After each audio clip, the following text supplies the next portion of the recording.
BFM Business, intégral placement, 10h midi, 100% placement. Avec Vincent Kutkovitch pour bienprévoir.fr. Bonjour Vincent. Monsieur. Bon, alors on reste au contact de l'assurance vie, mais on va voyager un petit peu. Vous nous emmenez quelques centaines de kilomètres plus au nord, plus à l'est, le Luxembourg. Tout à fait. D'ailleurs, ce qui est intéressant par rapport à l'intervention précédente, c'est que parmi tous les chiffres qu'on évoquait là, en fait, le Luxembourg échappe complètement à ça. Donc, et c'est très intéressant de voir qu'en fait, c'est le point où je voulais en venir. Lorsqu'on regarde les chiffres qui sont tombés la semaine dernière, moi je regarde chaque année ce que le commissariat aux assurances, qui est l'équivalent de l'AMF au Luxembourg, communique dans son rapport qui est sorti il y a une semaine, comment se comporte l'assurance vie des Français qui épargnent au Luxembourg. Et donc là, on voit que ça continue. Ça continue. La fuite, entre guillemets, continue. On a à peu près un 13e mois de collecte d'assurance vie en France qui bascule complètement au Luxembourg. Et donc on est sur des chiffres de l'ordre de 8 milliards. En 2018, 8 milliards d'euros ont été collectés par l'assurance vie au Luxembourg. Je rappelle quand même, pour que les gens ne s'inquiètent pas, placer son argent au Luxembourg est tout à fait légal. Oui, c'est ça, En fait, c'est le cadre fiscal de l'assurance vie française qui s'applique.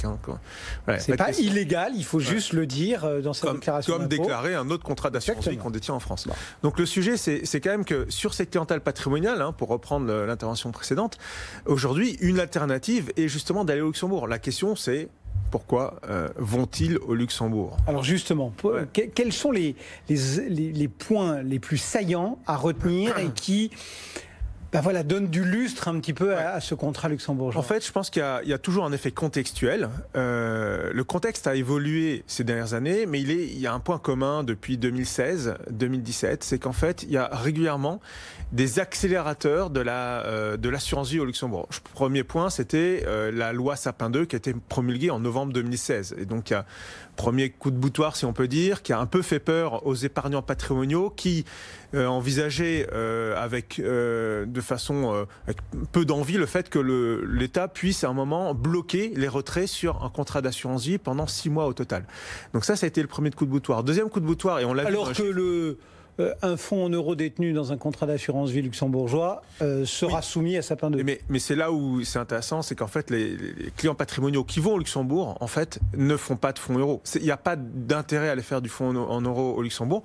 Il vaut mieux garder un fonds en euros en France, si on a la possibilité, au regard de ce qu'on vient d'entendre, et d'aller faire au Luxembourg toute la partie unité de compte. Et donc en fait, le sujet est plutôt de savoir ce qui se passe, pourquoi ils y vont. Donc on avait dit loi Sapin 2. Deuxième phénomène qui a accéléré l'assurance vie au Luxembourg, c'était le risque d'un deuxième tour en 2017 à l'élection présidentielle entre deux partis extrêmes. Donc ça a été un autre accélérateur. Et puis, il est probable que 2018, notamment sur la fin d'année, donc pile 2 ans après la promulgation de la loi Sapin 2, novembre 2018, mouvement des Gilets jaunes qui commence.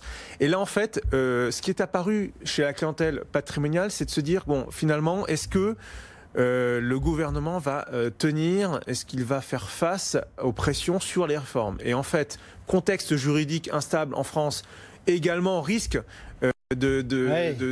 d'abandonner en cours de route les réformes.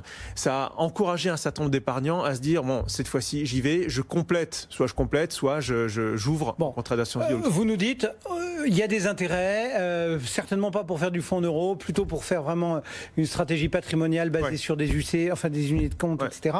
Est-ce qu'on peut rappeler justement quels sont les bénéfices qu'un client patrimonial français va trouver sur un contrat luxembourgeois?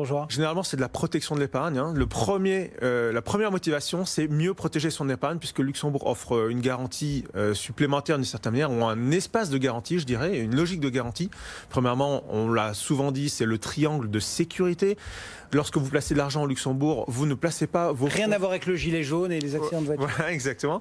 Le triangle de sécurité, l'esprit, c'est que vous isolez les fonds que vous placez, non pas dans une compagnie d'assurance vie qui va jouer le rôle de distributeur ou de gestionnaire. Par contre, vos fonds sont placés dans une banque tierce. Donc, il y a une sorte de muraille de Chine entre la banque dans laquelle sont placés vos fonds et la compagnie d'assurance vie. Ce qui fait que, contrairement à la France, si jamais la compagnie d'assurance vie fait faillite, Vous êtes garanti à hauteur de 70 000 euros. Au Luxembourg, la garantie est illimitée, à concurrence de la capacité, bien entendu, du Luxembourg à faire face en cas de risque ou de crise énorme. Il faut se rendre à l'évidence. Le Grand-Duché ne remboursera pas la planète entière. Bien sûr. Bon. Mais par contre, le fait qu'il y ait une séparation des fonds, ça c'est plutôt un avantage en termes de sécurité. Deuxième élément de sécurité, en France, lorsque vous êtes détenteur d'un contrat d'assurance vie, vous êtes créancier de second rang. C'est-à-dire que si la compagnie, une fois de plus, fait faillite, c'est d'abord les salariés de la compagnie, mais également l'État, qui vont être remboursés avant l'épargnant. Au Luxembourg, vous êtes créancier de premier rang. Voilà les deux éléments en fait protecteurs principaux qu'on trouve au Luxembourg. On va être franc et mettre peut-être les pieds dans le plat. C'est ouvert à tout le monde ou il faut un... Non, il faut. En fait, c'est il y a un ticket d'entrée qui... En fait, moi je dirais que je vais mettre un peu en faux face à un certain nombre d'acteurs qui aujourd'hui disent l'assurance vie Luxembourg, c'est accessible à partir de 20 000, 30 000, 50 000 euros. Ça n'a pas vraiment d'intérêt parce que d'une part, on ne peut pas faire de fonds en euros.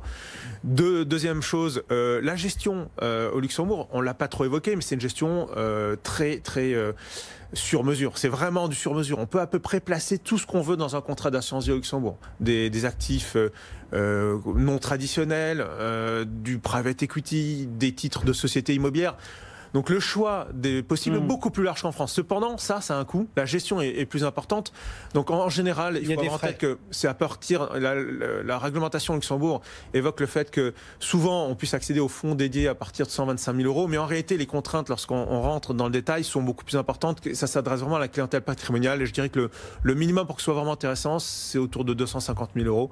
À condition d'avoir un ensemble de placements financiers à côté qui est aussi assez notable. Vincent Kutkovitch pour bienprévoir.fr. Merci Vincent.